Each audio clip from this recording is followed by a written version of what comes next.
Lord of the Mysteries. Chapter 1096. Cooperation. At just past 6 in the morning, the entirety of Backland remained dark. It was very quiet, with most areas being illuminated only by the street lamps. Wearing his pajamas, Klein sat on the bed and looked at Miss Messenger, who was carrying 4 heads. He rubbed his temples and asked helplessly, "Who sent the letter? Why couldn't he have a good night's rest?" The 3 heads in Rionette Tinker's hands replied one by one. "That particular brainless servant of yours, Danitz. He prayed in the middle of the night in the past, and now he's sending letters in the morning." Klein took a deep breath and slowly exhaled. Following that, he received the letter from Miss Messenger. When he opened it, his expression gradually turned solemn. This was because Danitz and Anderson's discovery of Vice Admiral Ailment Tracy's location was extremely untimely. According to Klein's deductions, it wouldn't take long for the pirate admiral and demoness of White Katarina to regain their freedom. They wouldn't be hiding much, making it easier to find them. Now that they had dealt with the intelligence peddler, Bartz, and obtained the items to contact Tracy from him, the greatest possibility was that they had frightened the target and made her continue hiding. Of course, Klein could seek the help of Queen Mystic Bernadette to find a way to lock onto Vice Admiral Ailment through the mirror. However, the problem was that he suspected that the target's hiding place was an important stronghold of the Demonist sect. It might even be the headquarters where there were Grade 0 sealed artifacts. This way, even if he had confirmed the whereabouts of Tracy, he wouldn't dare to teleport over to capture her. Hence, any contact would alert the pirate admiral. And if he didn't take the opportunity to contact her, regardless of whether Bartz was dead or alive, the news would spread after daybreak. Similarly, Tracy would be on guard. Seriously. However, this is also because Anderson and Danitz don't know the truth. They don't know the changes in the situation of the Lone Kingdom. After some thought, he said to Miss Messenger, who was waiting by the side, "Wait for me. I'll write a reply." He had originally planned to teleport over directly to decide what to do next, but after some consideration, he still chose to write a letter. Although he believed that Zeradol wouldn't waste time on an obvious bait like Danitz, he still felt that he had to be more careful. If Zeradol didn't do so, it didn't mean that the members of the secret order under him would do the same. Such a huge secret organization definitely had a few demigods at the saint level. Once he got entangled by the other party, it would be a huge problem. All right. The head carried by Rionette Tinker that had failed to speak previously rushed to answer first. Klein got out of bed, walked out of the bedroom, and came to the room outside. He took out a pen and paper and wrote fluidly, "Think of a way to make Bartz faint until dawn. Then, leave his room immediately and stay far away. There is a great danger lurking there. Monitor Bartz again when daybreak arrives, but don't alarm him." The so-called danger was a half-truth, and his main goal was to get Anderson and Danitz to leave the scene, so as to draw away any possible spying. Putting down the pen and looking through it again, he folded the letter and handed it to his messenger, Rionette Tinker, who had followed him out. At 3:10 a.m. in the Berserk Sea, Theros Island, Bartz's room. Danitz had just finished clearing the altar and wiping away the traces when he saw the terrifying messenger with 4 heads return. Gehrman's sparrow actually didn't come. Danitz reached out to receive the letter in surprise, then he took out a gold coin for the messenger. After the figure with 4 heads and dark, complicated long dress disappeared into the void, he opened the letter and quickly read through it. "There's danger." Danitz's pupils dilated as he rushed towards the door, as if he had been burned in the ass. After leaving the room, he said to Anderson, who was standing in the corridor with his back against the wall with an unlit cigarette in his mouth, "Quick, let's go. It's very dangerous here." "Did Gehrman's sparrow say that?" Anderson was taken aback as he asked thoughtfully. "Yes, how do you know? Couldn't it be that I discovered something?" Danitz replied instinctively. "You." "Heh." Anderson chuckled and asked rather relaxed, "What else did he say? Aren't you nervous?" Gehrman Sparrow is very reliable on such matters. Dannett's focus was completely off.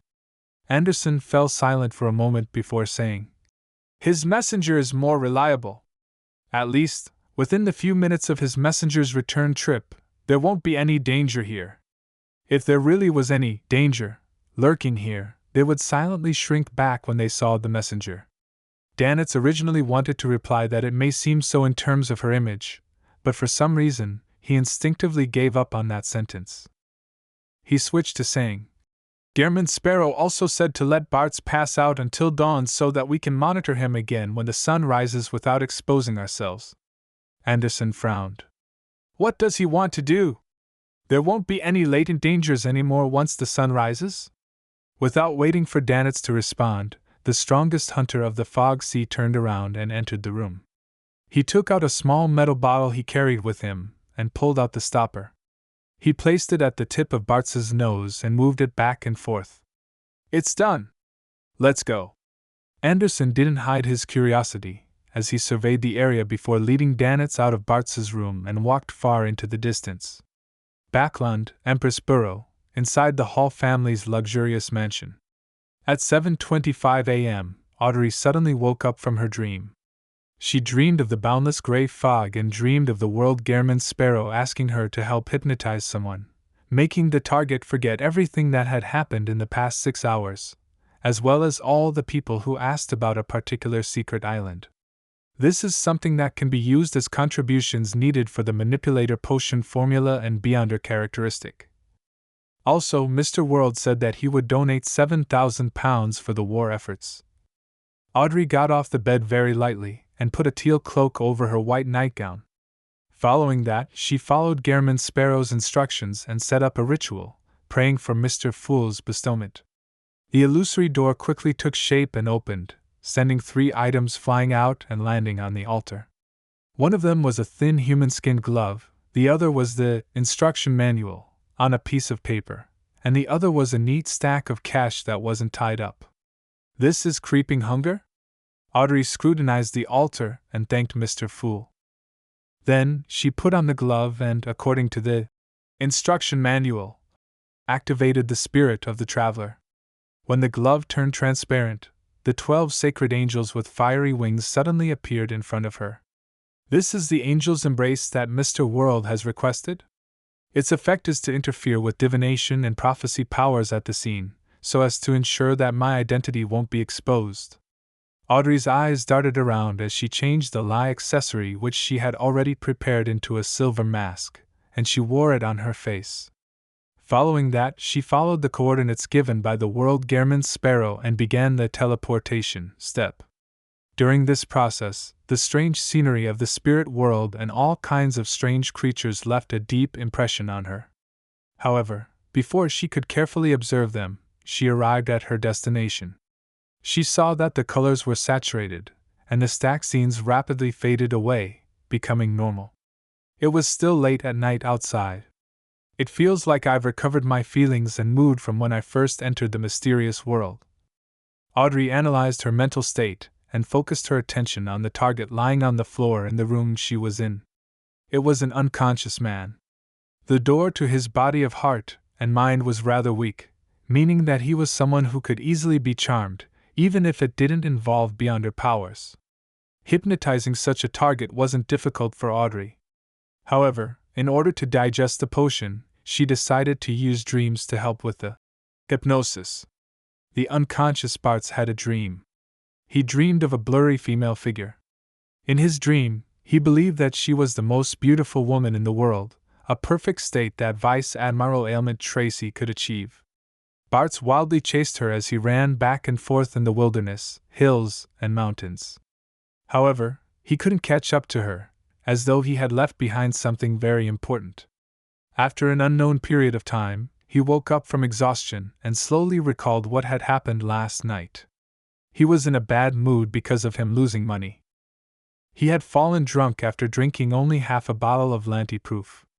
Up to now, his temples were still throbbing in pain. "I even knocked the back of my head." Bartz rubbed the swollen area and lumbered back to the bed. He fell into it and continued sleeping.